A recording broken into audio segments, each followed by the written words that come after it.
Aujourd'hui, nous allons consacrer ce tutoriel vidéo à un exercice de cinétique chimique de première année de fac. En l'occurrence, focalisé sur la loi dite d'Arrhenius. Et nous allons appliquer cette loi d'Arrhenius à cette réaction chimique, qui est une réaction élémentaire d'échange d'un atome d'oxygène, en l'occurrence le dioxyde d'azote, échange son oxygène avec le monoxyde de carbone pour donner du dioxyde de carbone et du monoxyde d'azote. Bien. Alors, cette réaction chimique est caractérisée par un avancement de réaction X, et nous avons vu dans le cours précédent que toute réaction chimique possédait une vitesse de réaction V qui pouvait s'exprimer comme le produit d'une constante de vitesse K fois le produit des concentrations des réactifs, chacun élevé à son ordre partiel. Ici, NO2 puissance alpha fois CO puissance bêta. Très bien. Dans cette expression K est la constante de vitesse, alpha et bêta, les ordres partiels, l'ordre global étant donné par la somme alpha plus bêta. Cette vitesse de réaction dépend de la température. Or, si vous regardez cette expression, rien ne dépend de la température excepté la constante de vitesse K. Donc, la dépendance en température de la vitesse est donnée par la dépendance en température de la constante de vitesse. Et Arrhenius a donné une loi pour représenter au mieux cette dépendance en température de la constante de vitesse. Et cette loi est la suivante. K en fonction de la température va s'exprimer comme un facteur dit de fréquence que multiplie une fonction exponentielle de l'inverse de la température. Et cette fonction fait apparaître le rapport moins EA sur R, sur lequel nous allons revenir dans un instant. Dans cette expression, A est dit le facteur de fréquence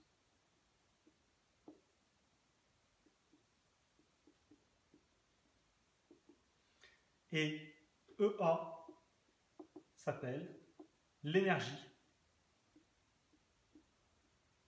d'activation de la réaction.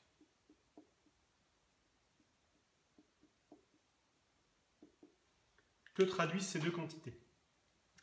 On peut dire que le facteur de fréquence traduit quelque part la fréquence des collisions, qui ne sont pas toutes efficaces. Elles le sont à un certain degré, et ce degré est exprimé par le poids que représente l'exponentielle de moins EA sur RT. Et ce poids va dépendre de l'énergie de l'activation de cette réaction, qui traduit quelque part le seuil d'énergie minimum que doit posséder le système pour que la réaction se produise. Dans cette expression, on retrouve aussi R, la constante des gaz parfaits qui vaut 8,31 joules par mol par Kelvin. On voit très bien que cette expression traduit exactement ce qu'on désire, à savoir que lorsque la température tend vers 0, on s'attend à ce que la vitesse tende vers 0. Et c'est bien le cas, puisque lorsque la température tend vers 0, étant au dénominateur, le rapport va tendre vers moins l'infini, à cause du signe moins dans l'exponentielle, et donc l'exponentielle de moins l'infini va tendre vers 0. On aboutit donc à une constante de vitesse K qui tend vers 0. K apparaissant dans l'expression de la vitesse de réaction, on a bien une vitesse qui tend vers 0. Au contraire, lorsque la température tend vers un grand nombre, on va dire infini d'une manière générale, alors, que se passe-t-il?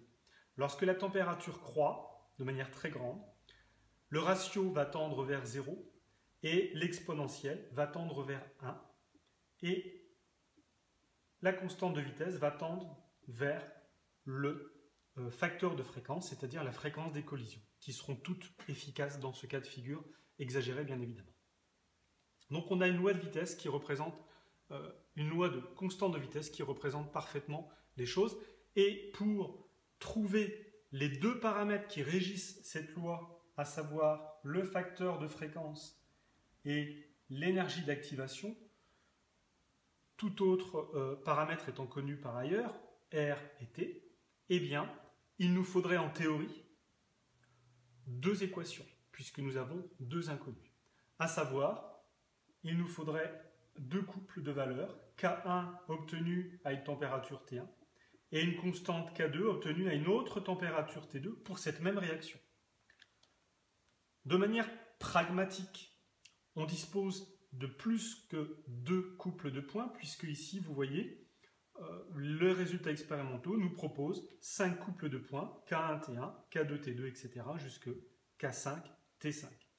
Et d'ailleurs, on observe bien le fait que lorsque la température croît de 600 à 800 degrés Kelvin, cette réaction, qui est caractérisée initialement par une constante de vitesse de 0,028 mol-1 litre seconde-1 à 600 degrés, et bien augmente à 23. On a donc bien un effet de température qui correspond à ce que l'on attendait. Très bien. Pour réaliser et résoudre donc notre problème, à savoir trouver les deux paramètres qui régissent cette loi d'Arrhenius, on va utiliser ce qu'on appelle une régression linéaire.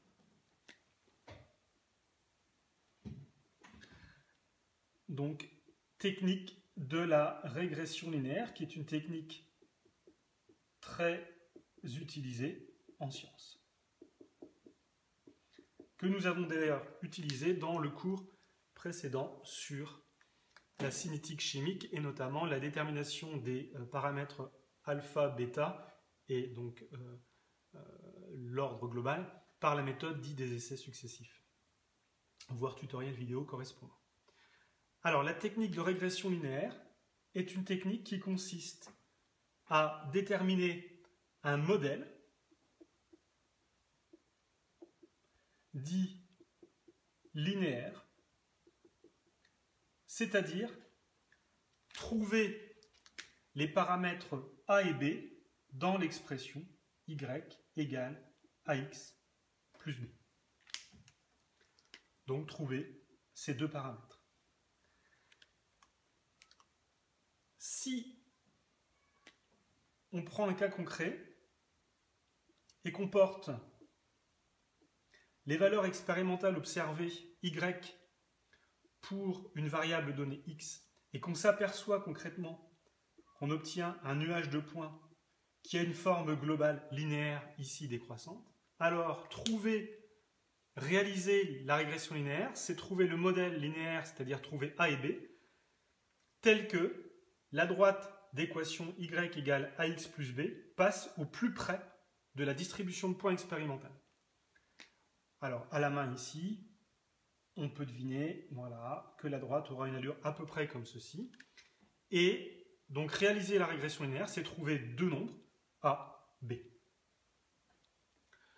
Alors, ici, tout modèle chimique ou scientifique n'est pas forcément linéaire, la preuve en est. Si on regarde l'expression ici de notre constante de vitesse, voilà, on voit qu'on a affaire ici à un modèle exponentiel. Et la preuve en est, si vous voulez vous en persuader, la meilleure des choses, c'est de porter la constante de vitesse K en fonction de la température T pour les points expérimentaux fournis ici. Et vous vous apercevrez que les 5 couples de points vont conduire à une loi, effectivement, une évolution qu'on devine exponentielle et pas vraiment linéaire. Alors heureusement, il y a des techniques pour linéariser une expression comme ceci, qui s'appliquent dans ce cas de figure, hein, pas de manière générale, mais ici on peut le faire effectivement de manière assez simple. Et après avoir linéarisé cette expression, on va voir qu'on va pouvoir se ramener dans un cas de figure avec en abscisse une variable qui n'est pas la température mais 1 sur T et en ordonnée, le logarithme népérien de la constante de vitesse. C'est cette relation entre le logarithme de la constante de vitesse k et l'inverse de la température qui est linéaire. Et vous obtiendrez quelque chose qui ressemble effectivement ici à une décroissance, en l'occurrence linéaire. Comment prouve-t-on cela? Assez facilement. On part de cette expression de la loi d'Arrhenius, on prend le logarithme à gauche et à droite donc du signe égal, ce qui nous conduit à écrire logarithme de k égale logarithme de a exponentielle de moins EA sur RT. En remaniant un peu les choses, on arrive à logarithme de k égale logarithme du facteur de fréquence moins EA sur RT. Et en réarrangeant un tout petit peu les choses, on va faire apparaître cette expression de linéarité en faisant apparaître ici la pente moins EA sur R que vient multiplier la variable 1 sur T. Et il ne faut pas oublier l'ordonnée à l'origine, le logarithme du facteur de fréquence. On a donc bien ici quelque chose qui s'exprime, vous le voyez, comme y égale a x plus b. Il s'agit donc ici de réaliser une régression linéaire dans laquelle on va porter en abscisse l'inverse de la température et en ordonnée le logarithme népérien de la constante de vitesse k. Alors on va s'appuyer bien sûr sur le tableau ici fourni 5 couples de points de température constante de vitesse. Donc je vous conseille de vous entraîner avec votre calculette. Ce genre de régression linéaire est extrêmement simple à mettre en œuvre. Vous avez en l'occurrence 2 colonnes à remplir sur votre calculette. La colonne des x qui va ici être les 5 valeurs 600 à 800 pour la température, mais vous en prendrez bien sûr l'inverse au moment de remplir la colonne. Et la deuxième colonne ne sera pas directement la constante de vitesse, mais sera remplie des logarithmes népériens de ces 5 nombres. Quand vous réalisez donc une régression linéaire, la calculette vous renvoie 3 nombres utiles, la pente, l'ordonnée à l'origine et un coefficient dit de détermination. Alors, je vous donne les résultats. La pente ici va être donnée par moins 16 108,5. L'ordonnée à l'origine, 23,27. Et le coefficient de détermination est vraiment très proche de 1. Que signifie-t-il? Ce coefficient de détermination rend compte de la qualité du pouvoir prédictif du modèle linéaire, c'est-à-dire de sa capacité à reproduire au mieux les résultats, la distribution expérimentale de points. Lorsque le coefficient de détermination est proche de 1, alors vos points, la distribution de points ici, se confond avec la droite. Au contraire, lorsque le coefficient de détermination R carré tend vers 0, on a une dispersion très forte autour du modèle théorique, donc de mauvais résultats. Ici, on a obtenu un coefficient de détermination R carré très proche de 1, ce qui confirme bien, 1, qu'il n'y a pas de mauvais points expérimentaux, on peut toujours avoir des incertitudes expérimentales qui viendraient entacher le modèle, et 2, la loi d'Arrhenius est bien respectée sur cette vitesse de réaction chimique. Il ne nous reste plus qu'à déterminer les 2 paramètres de la loi d'Arrhenius, c'est-à-dire, encore une fois, le facteur de fréquence et l'énergie d'activation, à partir du résultat fourni par la régression linéaire. En s'aidant du résultat de la linéarisation, on voit directement que nous avons moins EA sur R qui peut être égalisé à moins 16 108,5. Et donc, en passant la constante des gaz parfaits à droite, on obtient une énergie d'activation et en remplaçant R par sa valeur 8,31 qui vaut moins 133,8, attention aux unités, kilojoules par mol ici. Le deuxième paramètre, c'est l'ordonnée à l'origine, qui vaut 23,27, qui n'est pas directement le facteur de fréquence, mais son logarithme népérien. Donc le logarithme népérien de A, c'est l'ordonnée à l'origine, 23,27, ce qui nous conduit à exprimer un facteur de fréquence qui vaut l'exponentielle de 23,27, c'est-à-dire un très grand nombre, et en l'occurrence 1,28 10 puissance 10. Attention à l'unité. L'unité du facteur de fréquence, ici, est donnée par l'unité de la constante de vitesse, puisque l'exponentielle n'a pas d'unité ici. Donc, le facteur de fréquence aura l'unité de la constante de vitesse qui était fournie dans les résultats expérimentaux, c'est-à-dire ici, mol-1, litre, seconde-1. Pour terminer, nous avons donc une loi d'Arrhenius qui va s'exprimer ici, comme la constante de vitesse K en fonction de la température s'exprime comme donc 1,28 10 puissance 10 exponentielle de moins l'énergie d'activation, c'est-à-dire alors je me suis trompé, juste une petite correction ici, voilà, les deux signes se compensent, et l'énergie d'activation est bien de plus 133,8, autant pour moi, et donc on a bien ici moins 133,8, attention à l'unité 10 puissance 3, divisé par 8,31, que multiplie la température s'exprimant en Kelvin. Voilà. On peut l'exprimer sous sa forme linéaire éventuellement aussi, en disant que le logarithme de la constante de vitesse s'exprime, on l'a ici, comme étant moins EA sur R, c'est-à-dire ici moins 16 108,5 plus le logarithme de A, c'est-à-dire 23,27, c'est-à-dire l'ordonnée à l'origine, j'ai oublié T bien sûr ici, sur T, et 23,27. Voilà.